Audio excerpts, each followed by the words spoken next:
go to the film room. Where can we grow? What can we continue to improve on, and go from there. I know you're from this area, going up against Maryland. Did it mean a little extra going up against them and having this kind of day? It did. You know what I'm saying? It was fun being out there with guys I used to play with before. This is a game of football that doesn't last forever. So when you get to play with teammates that you played with, youth ball, high school, it's all fun, man. Like I said, it was fun out there today. Hey, welcome in. That was Blake Corum from Michigan. Wolverines running back on the field with Jenny Taft after the game, and the Wolverines win it. They survive their Big Ten opener, 34-27. Welcome in. This is the Maize and Blue Reviews Michigan football postgame live, and you want to get in, we'll be taking your calls. We will be looking at your messages and putting that instant feedback up on the screen and talking about all of it. I'm joined by former Wolverine Jim Scarcelli. Jim, there's a lot to get into with this game. This one had many twists and turns. I say Michigan survives this opener against Maryland. How did you see it? How you doing? Great. I think as a coach, I think this is the best kind of win you could possibly have. Of course, people might say, well, we'd rather have a blowout like we did against UConn, but this was a good football team. This was a really, really good quarterback, highly recruited kid. Mike Loxley has recruited some really, really good players. Our team was faced with adversity. We fumbled the ball. We had sudden change. Our defense got to experience that. We faced everything. We were losing the game at one time. Our kicker missed a kick. So, our players were tested mentally and against a real good team. That team's going to beat some good people. They're a good team. I think it's an awesome type of win to face what we faced, and we're going to improve tremendously after this game, a lot more than we did after them other three lamb chops.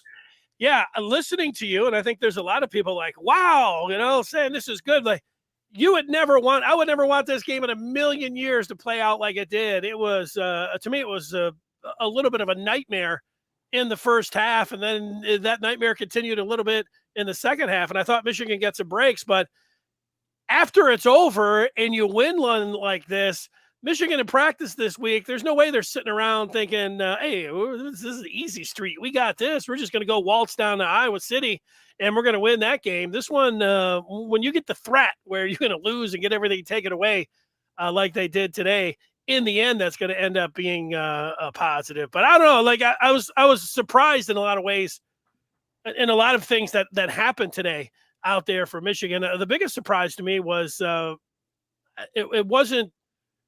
Yeah, I'd say at times poorly that J.J. McCarthy was handling the game.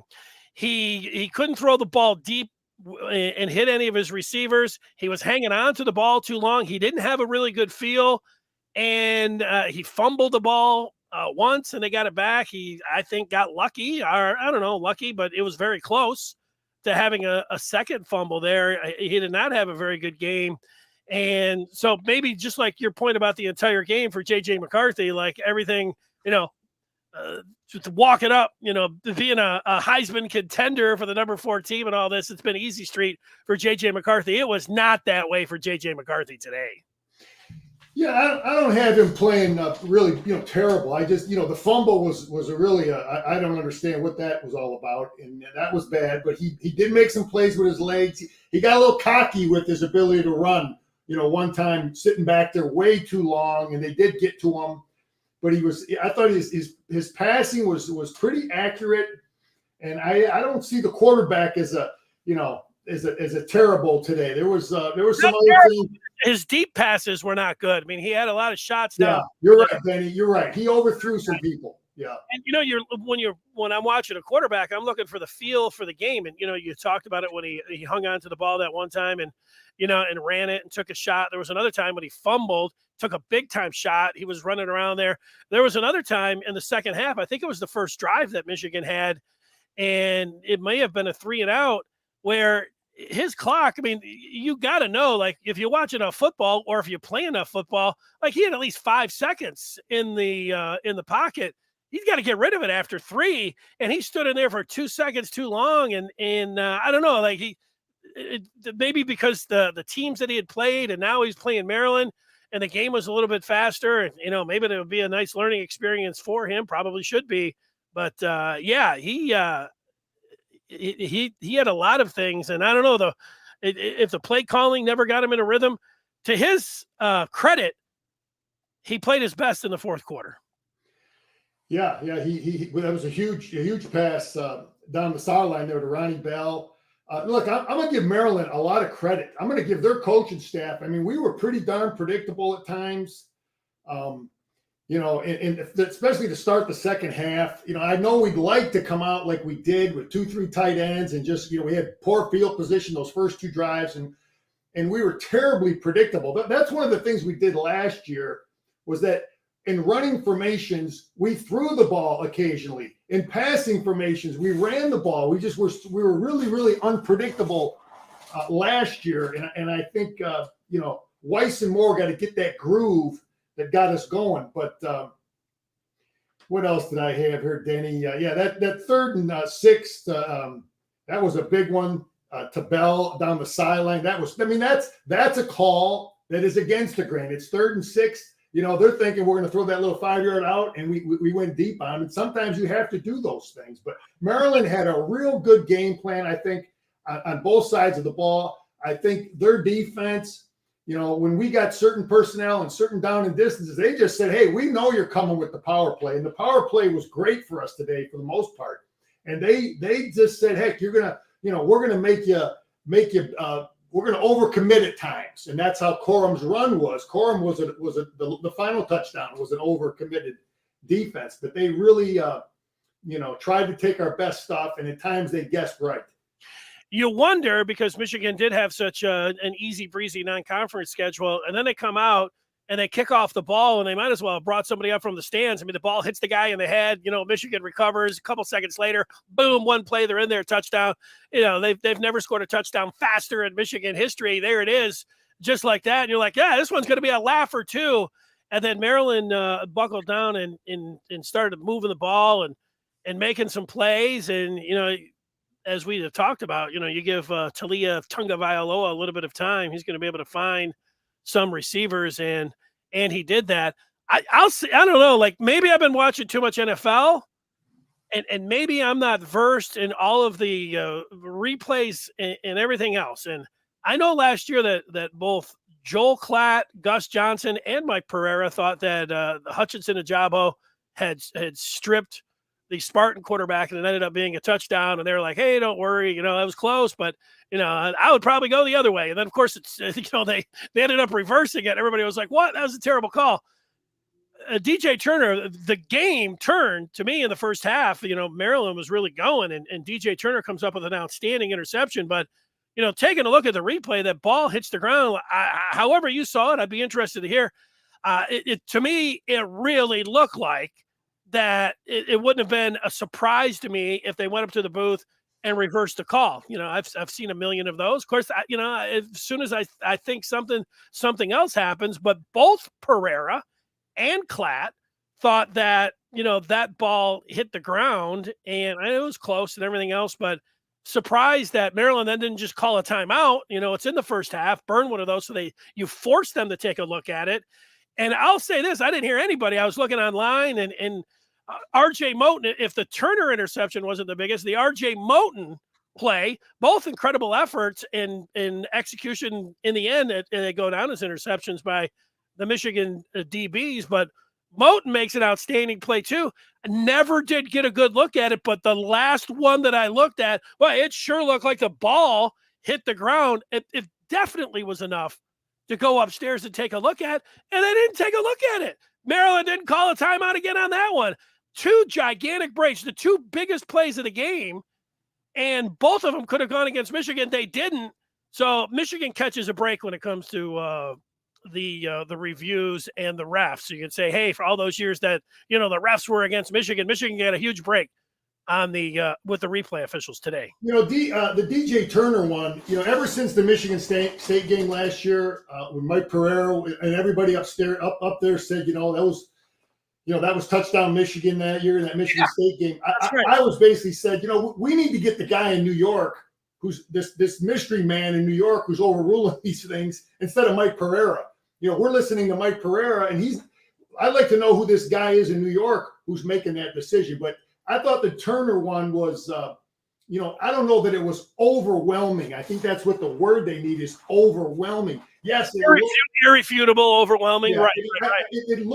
It looked possible. I don't know if overwhelming fits that description, but those were questionable. But Danny, listen, I'll tell you a couple other thoughts. Maryland has done a good job recruiting. They're bigger and stronger than I thought. I took a quick look at them early in the year against Buffalo. I mean, they got some big, thick dudes in there, man, on both sides of the ball. Loxley has recruited bigger, stronger front seven players. And I give them credit. And I thought Dan Enos, for them offensively, I thought he called a really, really tough game to defend. I thought he did a good job. He put our defense in a bind. He wasn't predictable. And it was a great challenge for Minter and our coaches to try to match what he was doing. So Maryland's going to beat some teams this year, man. They're going to beat some good teams. I still feel like, with the game just over a few minutes ago, if you're listening back to the replay, it was a little bit of a nightmare. It certainly was a little bit of a nightmare in the first half. But I'll go back to last year in Michigan's Big Ten opener. They took on Rutgers, and they were up 20-3 at the half, and it looked like they were going to cruise and beat the Scarlet Knights. But then they had a bunch of 4 3-and-outs in the second half. And, McNamara got dinged in the first half. It was never right in the second half. Michigan had to make a big play defensively late in that game, and they held on, and that was too close for comfort. People were like, whoa, this Michigan team's not going to win anything playing like that. This is a conservative team that couldn't do anything. They ran the ball in like a 3rd and 8 on that first third down. I'm talking about in last year's Big Ten opener against Rutgers. And, we know what happened last year. So maybe that's to your point here. You get in and, when you take a step back, being able to get a win and a tough win, even if it was at home, even if you thought like, Michigan should have cruised or played a lot better, and there's a lot of things that you didn't like, and sure, there's a couple things that you didn't like, but, you just take a deep breath and you say, wow, man, they got a lot of things to work on, and, you get the W, which is obviously the most important, and then, you also get that reality check where, it's not going to be a cakewalk. Yeah, this is there's a lot to correct on film. Those coaches are going to be licking their chops to get their players in front of them tomorrow. I'm wondering if Cade's injury, Denny, I wonder if that affected play calling in terms of not wanting to run JJ as much. We did run him a couple times. He had one bad read is also JJ had. He had a bad read on RPO, but I was wondering if Cade's injury was a factor and not running him so much. But I think our game plan offensively, Danny, I'm going to kind of get into the offense. I think our game plan was to see if we could pound them out of the 2 tight end, 3 tight end, formations early on. And we did have some success early with it, but we tried to do that. And for the most part, Maryland did a pretty good job defending that. I thought our pass protection was really good from an offensive line standpoint. And we can't expect those guys to protect all day, but I didn't see too many free runners. I thought we ran our power play really, real well. We'll look at some of that stuff Thursday.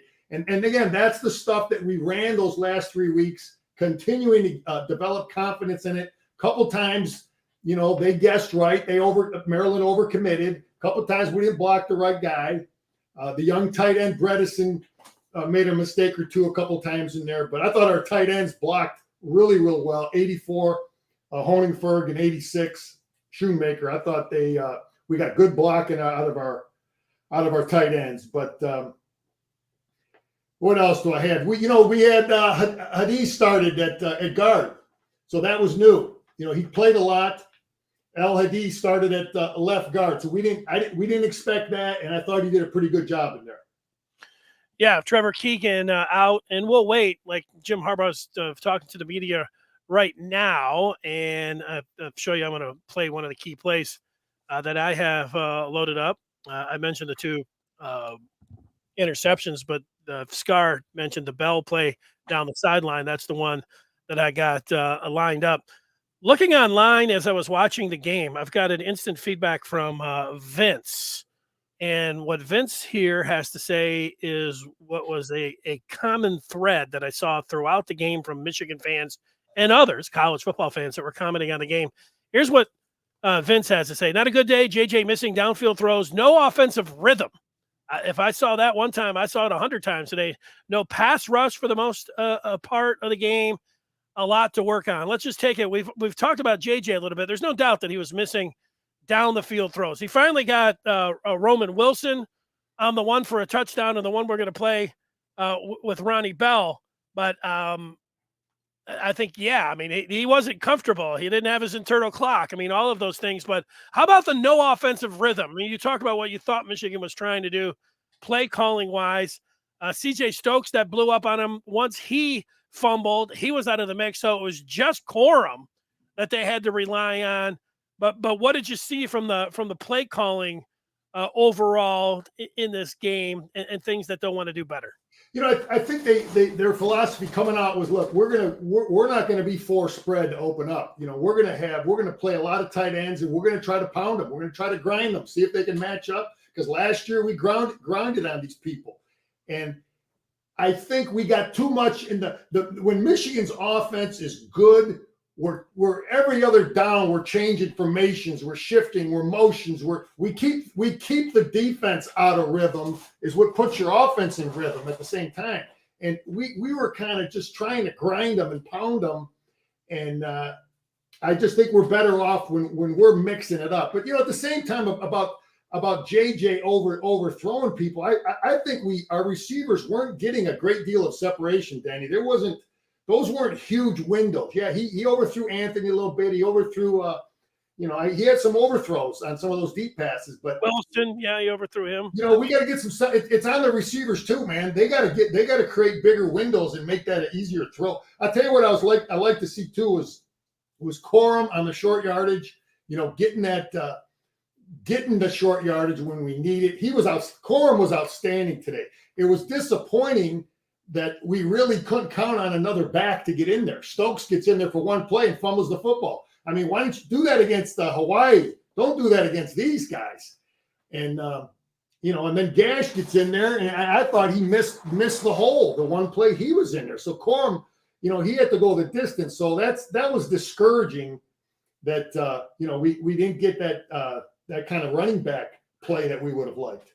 Well, that was one of the great running back performances in Michigan history by Blake Corum today. 30 carries, 243 yards, 2 touchdowns with a long of 47. That's a hell of a game. Let's see if I can get this Bell TD up there. You can comment. I'm not going to have the audio up there, Scar. So let's just go ahead, and it's a 5-point game. It's in the second half, and this is it. We're letting it run here. This is a 3rd and 6. Yeah, this was a gutsy call by Weiss and Moore, man. I mean, but these are the things sometimes you have to do. This is the stuff Jeff Brom does. Why he's so hard to defend. Jeff Brom is difficult because he just goes against the grain. He goes against the book. He knows that those defensive backs are going to be biting on the short route here, because they need 6 yards. So that's he's overplaying it. That DB is overplaying that short route, and we make a play and we catch the ball, good pass. But that was one of the things. That was one of the things I think Gaddis did a good job with, was just not being predictable, man, regardless of down and distance.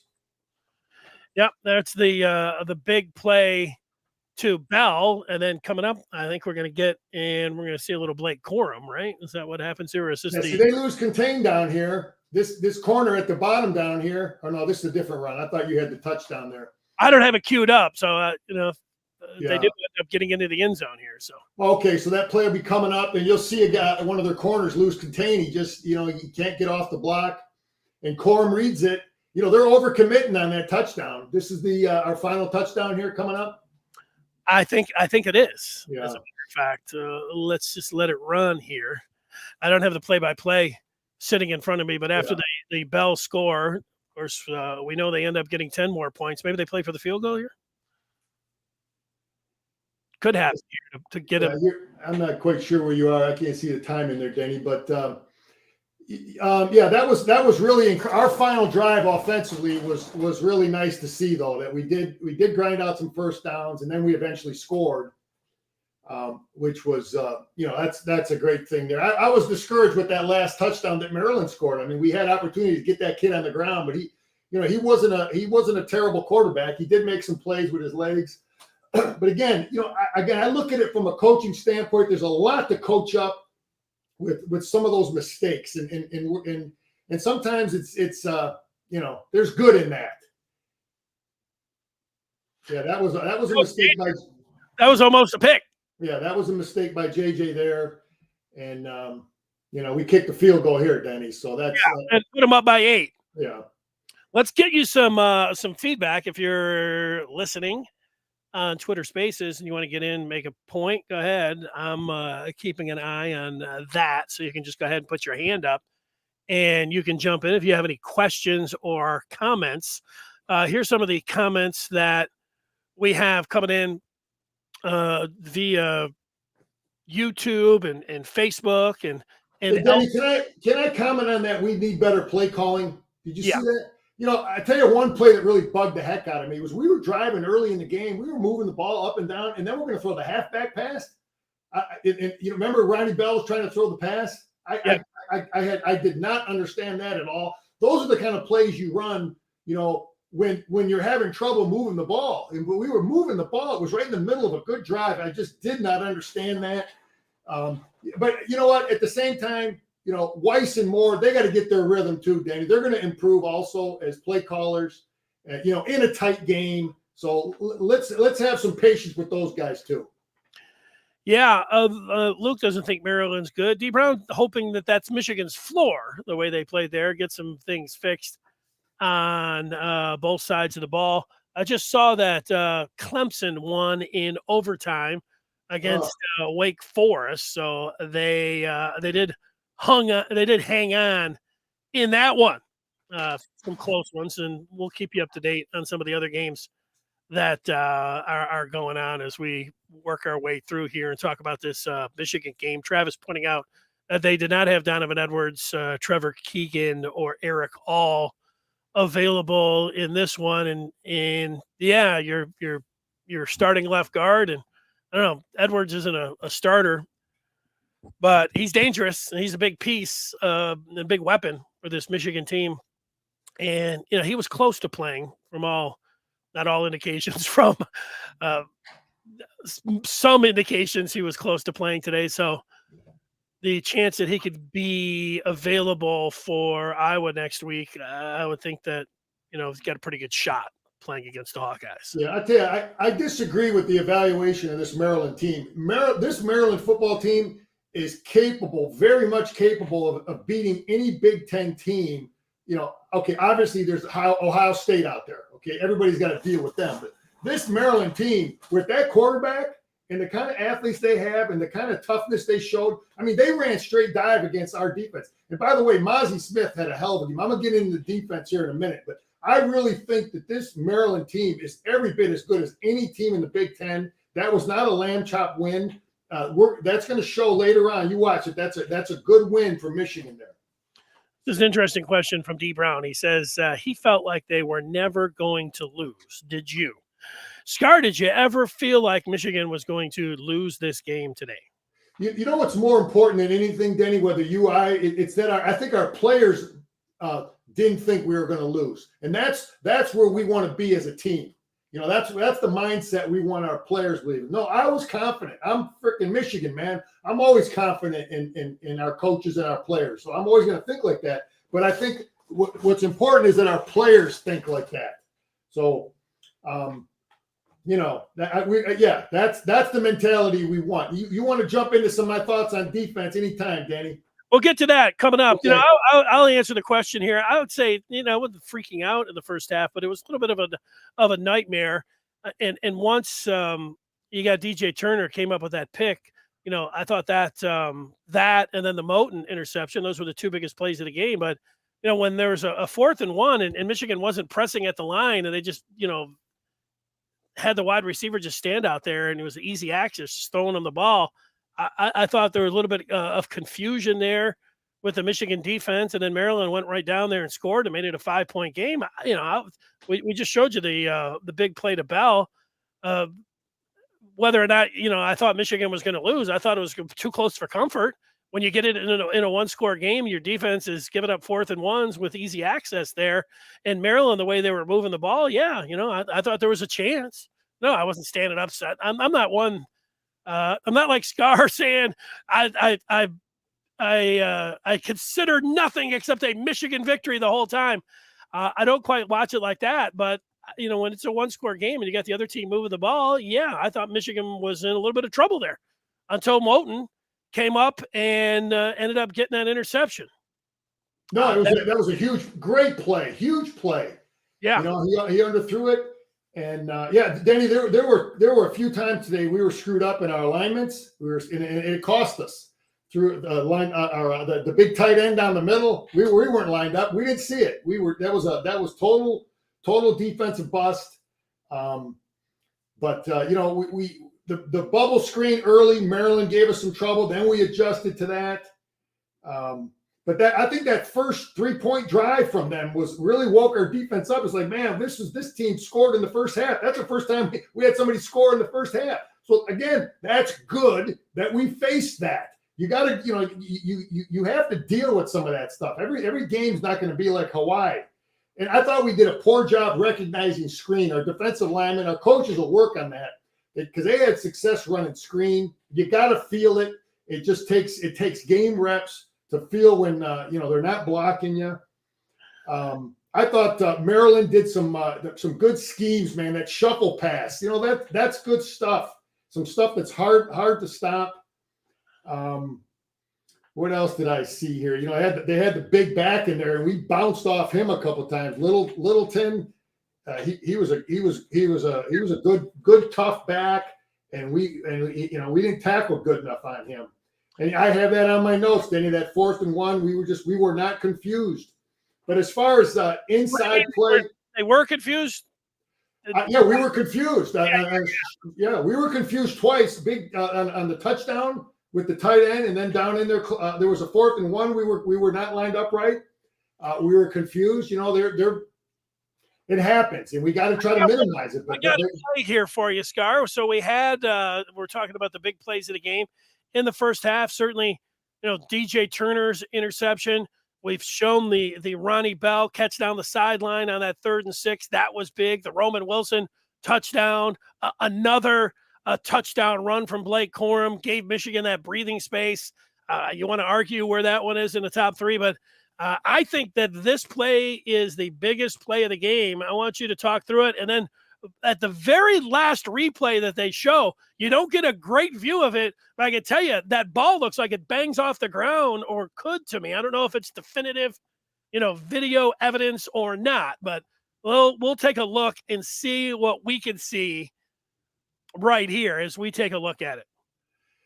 Yeah, he doesn't feel the safety there. The quarterback got greedy. He had a shallow route, and I don't know if he didn't see the safety coming off on that, but he got greedy. He had the easy first down, and that's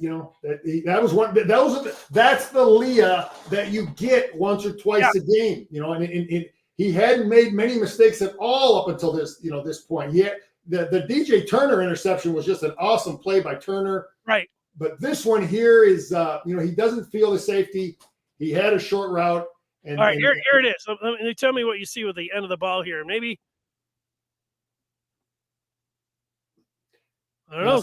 I see that one as a pretty clear catch, a lot more than the other one. You didn't think that ball hit the ground? I mean, you can't see it. You can't see the ground. That's it. Like, I'm wondering why they don't go back and at least take a look at that. Like, look, it's Michigan. It's not like and there's the Buffs. That's the picture of the day there. That's good. I'm just and maybe the Big Ten, maybe, I've always said, give me irrefutable video evidence. Yeah.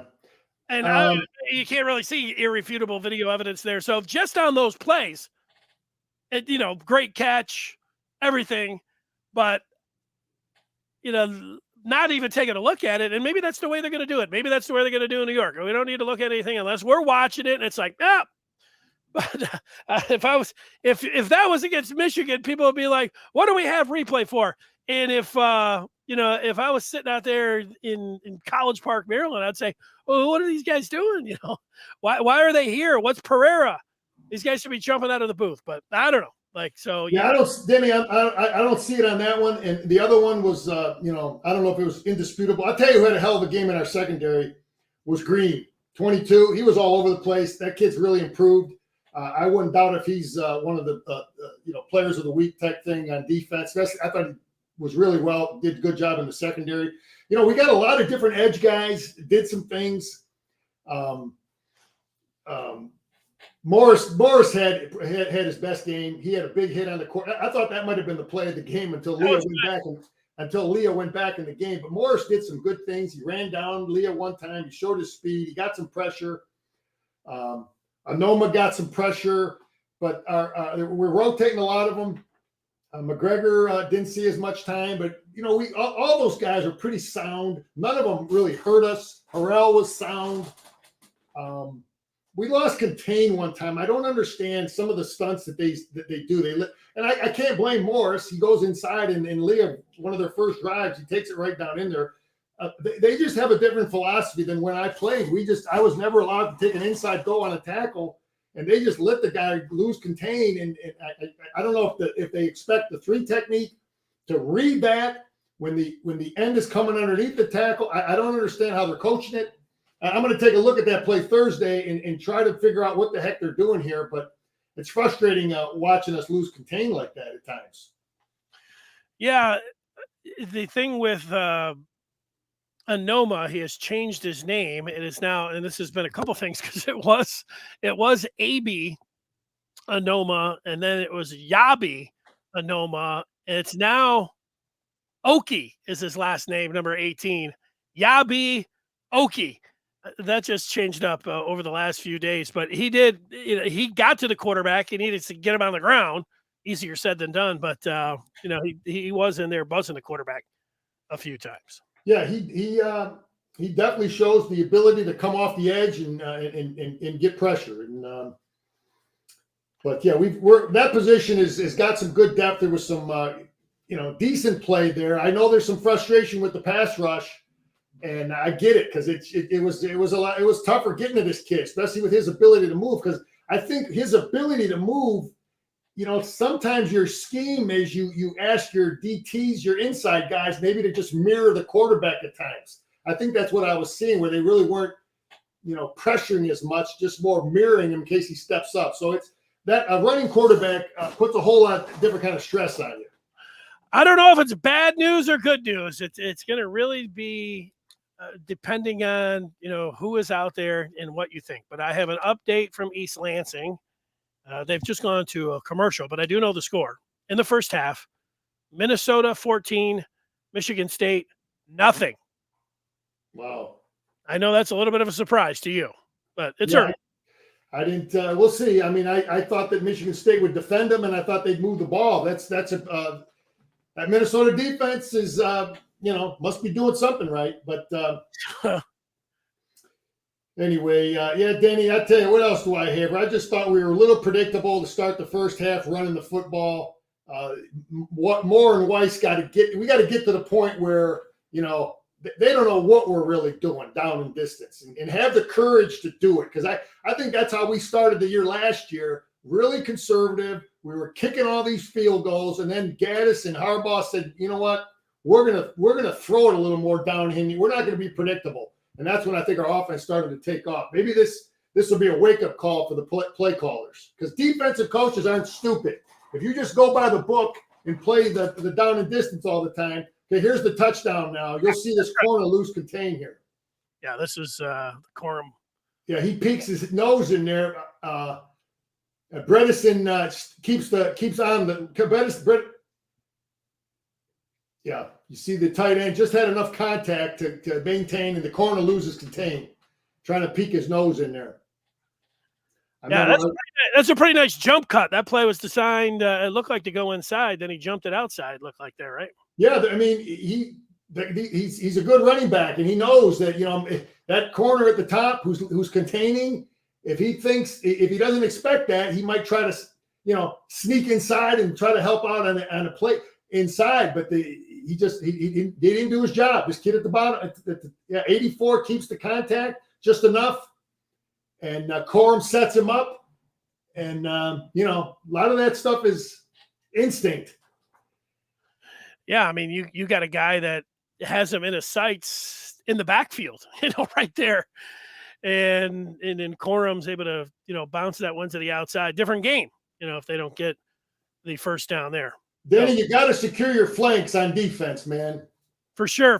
So, yeah, as we just look at it here and you talk about some of the big plays, that a 3rd and 6, the one that went to Bell, it's a different game there. 3rd and 4, the one that Corum breaks out here and ends up going down, as we saw all game long, how Maryland was moving the ball.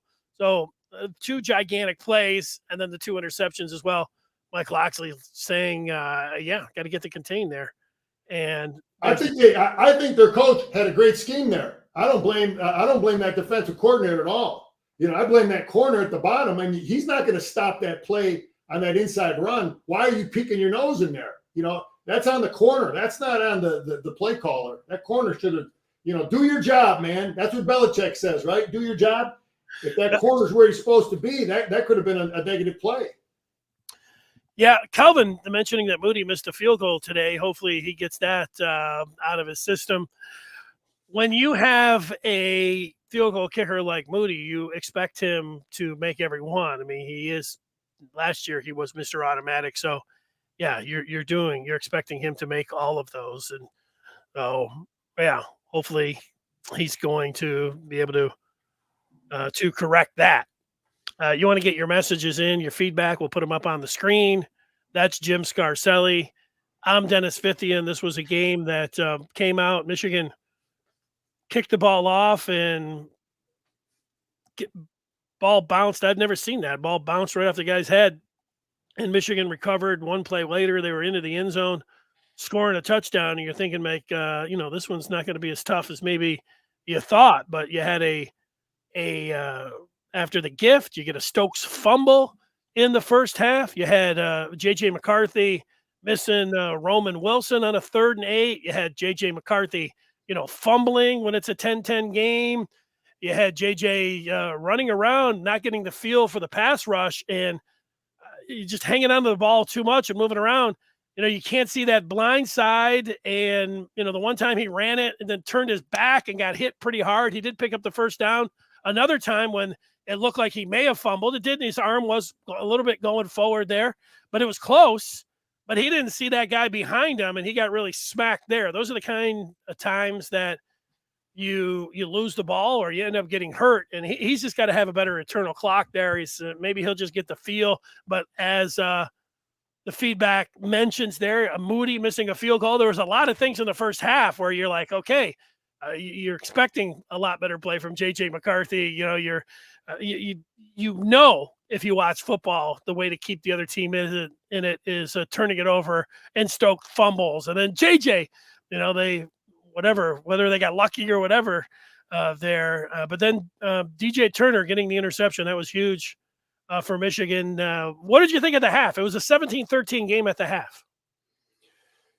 Yeah, I just was a little frustrated with, I understood why the game plan was offensively for us to try to pound them, because we had so much success last year, and what they saw on film, they probably thought the Maryland defense was soft. I had been saying it all prior to this game. I thought the Maryland defense was the worst in the Big Ten East, but they didn't play today like they were. I mean, they made everything tough for us to run, and move them around like we thought we would. So I would have liked to have seen a little more creativity to help our offensive linemen, and it didn't happen, but we did get the lead at the end. I was surprised they didn't call timeout. 4th and 1, with the clock running down out there, and they just went to the line and ran a play. And it's easy for us to mess with Michigan's defense and Michigan's defensive coaches when they're not lined up, but Maryland's defense was not lined up properly for our first, for that touchdown to end the half. So that's on their coaches, that's on their players, And maybe we have to credit our offensive coaches for saying, we're not going to call timeout. We're going to get to the line and run a play on 4th and 1 there, which, turned out to be a touchdown. So, hey, I was happy. I thought we were going to settle down, but I knew we were going to, I knew we were in for a battle because they had good players. They had a good quarterback. Right. Well, in the end, they were. Let's see what Jim Harbaugh is saying at his post-game news conference. He's not giving updates on injuries was the first thing that I saw here. Here's he was asked about specifically Eric All, and his quote was, "No update. Wasn't able to go today." So that's what we got from Harbaugh. Yeah, he hurt us mainly in the pass game, not having him in there. When you've got Honigford and Shoemaker in the game, okay, that means, okay, we got one guy who's the two-handed threat. Shoemaker, will throw it to him, he can block. But Honigford, the defenses know, look, they're going to primarily run the ball behind this guy. He's not going to stretch the middle of your defense. So, there's a downside. There's definitely it really hurt us in the pass game, because Alls gives us the run threat. They got to defend him where he is, that we can run to him, and then they also know he can stretch the defense with his speed. So yeah, it was a loss. Yeah. Okay. Let's get to some more feedback here. We'll get Scar's a couple final thoughts on this game, and let's see as we go to some of the feedback here. If Scott's saying the injury reports are in the submarine, Ghost Rider saying at the end of the day we won, and I think that a lot of people, now that the dust is settling after a game like this, and it was a little bit dicey at times, but you get a win. You get to the NCAA tournament. You always say in those games where you have to win 6 times, and you have to do it more in football right now because you're just into the 4th game. You know what they say, Scar, survive and advance, and you get into Big Ten play, and there's a little bit of that going on. Scott saying Michigan has lots of improvement games. They had lots of improvement games last year. I remember this same feeling, but they really improved each week. Well, there you go. Yeah, I totally agree with them. I mean, we felt like this last year against Rutgers. Remember how Rutgers was running all over us, and that was a 4th quarter game. And again, this game tests us in a lot of ways. I mean, we really shortened our depth, our rotations on defense. We didn't play nearly as many guys, not nearly as many guys on offense. We got tested in a lot of ways, a lot of different plays, things that people did, how they adjusted to us. Our play callers got to get better. But now, again, I'm talking from a coaching perspective. This win is great because we got tested. We beat a good team, and we got challenged in a lot of ways. So I'll take this all day long, because that film, when we get that film out and we start breaking it down, man, there's going to be a lot of learning going on, a hell of a lot more than what the Rainbows gave us. All right, couple final thoughts here. Chris says, are you fellows willing to agree that this was a game where we learned many things we needed to know about our team, but without an ass whooping on national TV? And he's talking about Michigan State, who lost last week on TV, and they're losing right now again on TV. And that's been a little bit of the theme here. If you've been listening to Jim Scarcelli, he came out and said, "Hey, now that it's done here, and you got a lot of things to work on, and it's a Big Ten game. There's a lot of positive, and when you win and you're moving on, I think it's easy without having the whole ledger here, Scar, that there's more positives than negatives today for Michigan." Well, absolutely, man. You win the game. Let's not lose sight of that, man. That's a Big Ten team. I know they were undefeated. They beat a good SMU team last week. That was a good SMU team they beat. So, hey, we turned the ball over. We made mistakes, and we still found a way to win the game against a kid who's one of the best quarterbacks in the Big Ten. So, I'll take it. We made a lot of mistakes. We're going to correct them. And we move on. This game is a great game. I'd rather have this game going into Iowa than 38-10. I'd rather have this game with a win going into Iowa, knowing, having learned a hell of a lot more about our football team, playing under pressure, playing behind, so there's a lot that we learned today. Yeah, and I look at this one, and I agree with where you're at, but when you play three teams that the game was over before it started, and in the offseason, in fall camp, those guys were all looking at the schedule, and everybody was like, yeah, you guys got a bunch of walkthroughs until October 1st. This is going to be the easiest schedule of all time. Those players heard all that.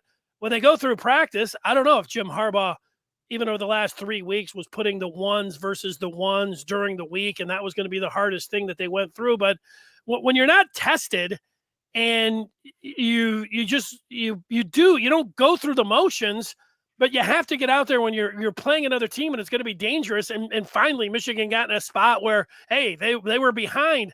I think with Maryland, it's not like they were playing juggernaut either, but, it was one of these situations where finally, like, you're playing a team that you could lose against. I mean, Michigan could have lost this game, and they hadn't had a game, and they haven't really been threatened since New Year's Eve last year when they lost to Georgia. Everything since then has been, let's not hit the quarterback. We're going to go through spring ball. We're all doing good. Just nothing, no adversity until today. So getting some of that adversity, I didn't want it. You don't want CJ Stokes to fumble the ball. You don't want to miss a field goal. You don't want to feel like you're not going to be able to pressure the quarterback. You don't want to miss some blocks and all these different things. And but you do want to make plays in the end in a conference game, especially when you're at home, and find a way to win. And they did do that, and they're 4-0. It doesn't matter to me if they stay at number 4 in the country. If there was a voter that said, I'm going to drop them a 1 or 2, fine. That doesn't matter. Staying clean, winning, and now I think this week in practice they'll have their. You say they have their best practice, but they'll be the most focused that they've been, because now they know, like, if they're not right on top of things, they could lose at Iowa. And I think a lot of those guys last night or this morning before this game started, if you had asked them about Iowa, they'd say, yes, we're supremely confident that we're going to win that game. And now they might still be supremely confident, but they know that whatever they got to do, buckle up a little bit more, buckle down, whatever you want to say, that they'll do that. And, that's been kind of the theme today. You started right on it, Scar. Great job. What's your final thoughts here? Yeah, the guy that I wanted to see handle this more than anything, and I think, was JJ, to play in a pressure game, start the game, much better defense. I thought he was, he's going to keep getting better. He'll correct some of that arrogance sitting in the pocket, thinking he can outrun everything. But Maryland, I mean, they were able to run just straight dive, Denny, at us, double teams, and and moving some of our guys at times. So that was something that's Big Ten football, and they moved us a little bit in there.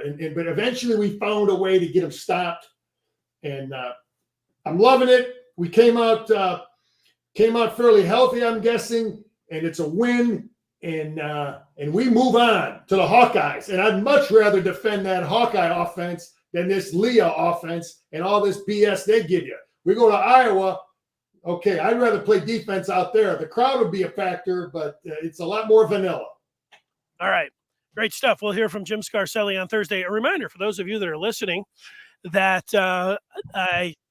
I stop this broadcast and I get all the particulars in to send it over to the podcast. And I'm going to come back on Twitter Spaces and watch a little bit of this Michigan State game on Twitter Spaces and collect some more thoughts about this Michigan game as, I can think about it a little bit more. So, Scar, we'll see you on Thursday. We're looking forward to it. Great job today as Michigan wins the game 34-27, and they're 1-0 in Big Ten play, 4-0 overall for the number 4 team in the country.